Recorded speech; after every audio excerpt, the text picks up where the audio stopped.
తాజాగా యాక్టర్ శివాజీ గారిది ఏదో ఒక ఛానల్ ఇంటర్వ్యూ ఎవరో మిత్రులు పంపితే ఓ చిన్న క్లిప్ విన్నాను.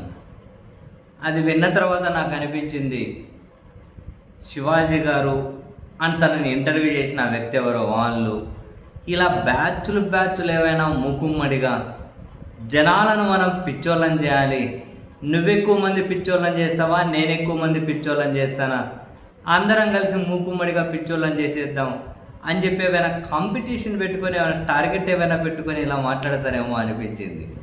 సీరియస్లీ శివాజీ గారి మాటలు విన్న తర్వాత వినే ఉంటారు, ఒకసారి వినండి మీరు కూడా. నేను ఎన్నో రోజుల నుంచి మొత్తుకుంటున్నది ఇది జనంతో ప్లస్ రాజకీయ నాయకులతో. బాస్ ఇవాళ దుబాయ్ మళ్ళీ ప్రపంచాన్ని ఒకసారి ఆలోచించుకోమని చెప్తుంది. ఒక చిన్న యుద్ధం వస్తే దుబాయ్ అల్లాడిపోతుంది. దుబాయ్కి ఆల్టర్నేట్ అయ్యే పరిస్థితి దేశంలో ఉన్న ఒకే ఒక సిటీ అమరావతి.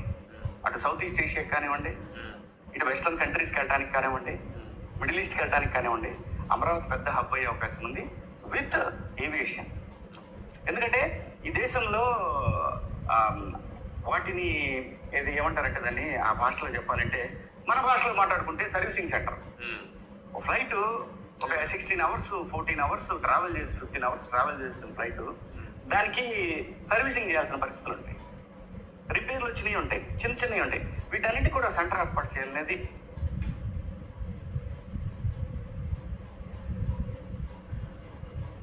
ఈ వీడియో అయిన తర్వాత, ఈ మాటలు విన్న తర్వాత ఎవరికేమి పెద్ద ఆశ్చర్యం అయ్యేదిగా. వీళ్ళను ఎవరైనా కనుక అసైన్ చేసి ఉంటారా, లేకపోతే వీళ్ళు ఏమైనా టార్గెట్ పెట్టుకొని ఉంటారా, పిచ్చోళ్ళని చేయాలి జనాన్ని అని. దుబాయ్కి భారతదేశంలో ఆల్టర్నేట్ అయ్యే ఒకే ఒక్క నగరం అమరావతినా? అది ఎప్పటి నుంచో మొత్తుకొని చెబుతూ ఉన్నారా?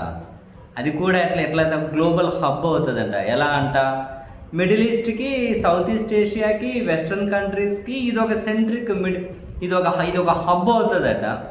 ఆ హబ్ కూడా ఎలా అవుతుందట, విత్ ఏవియేషన్ అంటున్నారు. కాన్ఫిడెన్స్ చూడండి. ఆ హబ్ ఎట్లా అవుతుంది, విత్ ఏవియేషన్.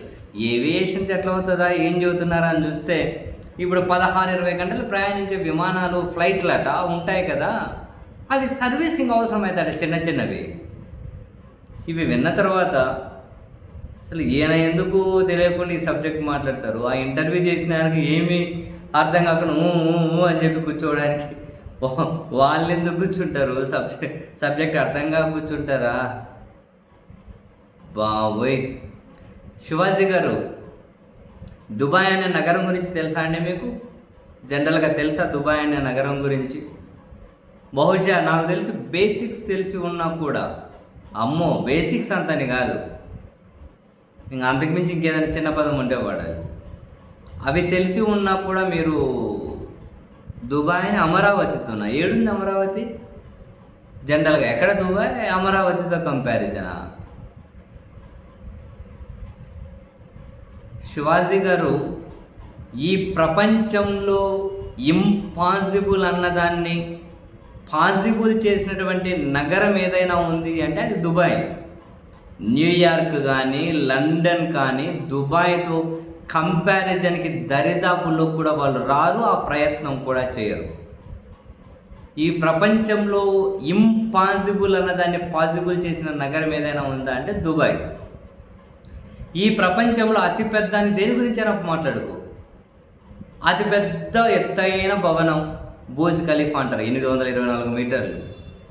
ప్రపంచంలో అతిపెద్ద shopping mall Dubai shopping mall, 5 లక్షల మిలియన్ చదరపు అడుగుల షాపింగ్ మాల్. ఈ ప్రపంచంలో అతిపెద్ద న్యాచురల్ పవర్ ఏమంటారు, పార్కు లాగా, national flower garden, national flower garden ఈ ప్రపంచంలో అతిపెద్దది. ఎన్ని ఉంటాయి తెలుసా? 150 మిలియన్ పుష్పాలు ఉంటాయి. ఈ ప్రపంచంలో అతిపెద్ద మానవ నిర్మిత ద్వీపాలు పామ్ ఐలాండ్స్ అంటారు కదా, వినాలే, పామ్ ఐలాండ్స్ అని. అసలు అతిపెద్ద మానవ నిర్మిత ద్వీపాలు అవి. అసలు 3 రీజన్లకు గేట్వే కదా. అది గ్లోబల్ హబ్ అంటే దుబాయ్ ఒక గేట్వే కదా. ఇటు ఏషియా, అటు యూరప్, ఇటు ఆఫ్రికా. దుబాయ్ అన్నది అసలు ఎడారుల మధ్యలో రిసార్ట్స్ దగ్గర నుంచి అద్భుతమైన కట్టడాలు, అంటే ఆర్కిటెక్చరు, టూరిజము, లైఫ్ స్టైలు. ప్రపంచంలో ఏ నగరం కూడా, నేను చెప్పాను కదా, న్యూయార్కు, లండన్ కూడా దుబాయ్తో కంపేర్ చేసుకోరు. ఆ ప్రయత్నం కూడా వాళ్ళు చేయరు. శివాజీ గారు, మీకు అమరావతి మీద ప్రేమ ఉంటే ప్రభుత్వానికి మీరు అప్పీల్ చేయాల్సింది ఏంటి అంటే, తొందరగా కంప చెట్లు కట్టేసి మొదలెట్టండి ఆ నిర్మాణాలు అని చెప్పి మొదలెట్టమని చెప్పాలి. అమరావతి మీద ప్రేమ ఉంటే ఇంత కాన్ఫిడెంట్గా ఎట్లా విమానాలు 16-20 గంటలు ఎగిరితే సర్వీసింగ్ కోసము అమరావతిలో ఆగుతాయా? ఏంది పాయింట్ ఏంది? దాంతో గ్లోబల్ హబ్ ఎట్లా అవుతుంది? గ్లోబల్ హబ్ ఎట్లా అవుతుంది? సో సర్వీసింగ్ సెట్ ఇది అంటే ఒక ఏరోస్పేస్కి సంబంధించి ఒక హబ్ పెట్టాలన్నా ఏం చెబుతున్నారు ఏనా? విమానాలు గాల్లో ఉన్నప్పుడు సర్వీసింగ్ చేస్తాయి మధ్యలో. అసలు అది భద్రతా కారణాలు అలో చేస్తారు, అట్లా అది పాసిబులా? సర్వీసింగ్ అనేది అన్న కనుక సపరేట్ ఎయిర్ హబ్లు ఉంటే, లేకపోతే పెద్ద పెద్ద విమానాశ్రయాల్లో చేస్తారు కదా మాస్టరు విమానాలు సర్వీసు. రోజుకు 15 గంటలు ఎగిరే విమానం కూడా ఒక 2 నెలలకు 1.5 నెలలకు ఒకసారి సర్వీసింగ్కి వెళ్తుంది. దానికి పెద్ద పెద్ద హబ్బులు కొన్ని ఉంటాయి, లేకపోతే పెద్ద పెద్ద ఎయిర్పోర్ట్లోనే చేసేసుకుంటారు. దానికోసం అమరావతిలో పెట్టి గ్లోబల్ హబ్ చేస్తారా? పిచ్చిక్కిపోతుంది. దుబాయ్కి ఆల్టర్నేట్ నగరం ఎట్లా? దేని గురించి మాట్లాడుకోవాలి మనం? దుబాయ్ గురించి అంటే దేంతో కంపేర్ చేయాలి? ఆర్కిటెక్చరా, ఎకానమీనా, టూరిజమా, లైఫ్ స్టైలా? నాకు అర్థం కావట్లేదు. దేంతో కంపేర్ చేయాలి శివాజీ గారు? అంటే జనాలను పిచ్చోళం చేయాలని చెప్పి టార్గెట్ పెట్టుకుంటారా ఏంది స్వామి మీరంతా కలిసి?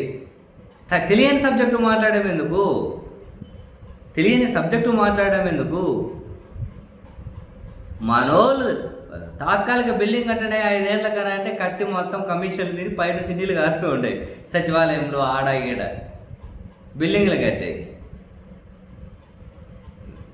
దరిదాపుల్లో అయినా మనం కంపారిజన్ చేసేటప్పుడు దరిదాపుల్లోనైనా.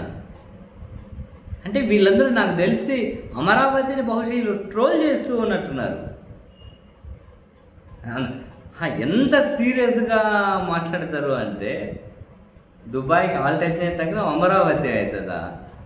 అది ఈ కారణాలు అంటే గ్లోబల్ అంటే మిడిల్ ఈస్ట్, ఇటు south east Asia, middle east Asia, ఇంకేమన్నారా ఇటు వెస్ట్రన్ కంట్రీస్ కంటే షేక్ ఇట్లా పెట్టయితే అయిపోయినా. ఎక్కడ వెస్ట్రన్ కంట్రీస్, ఎక్కడ మిడిల్ ఈస్ట్, ఎక్కడ సౌత్ ఈస్ట్, ఎక్కడ ఇది హబ్బు, వీటి నుంచి ఏమంటారు హబ్బు విత్ ఏవియేషన్తో అంటున్నారు. ఆ సినిమాలు ఏదో చేసుకుంటూ ఉన్నారు, ఆ ప్రమోషన్ ఏదో చూసుకోవచ్చు కదా.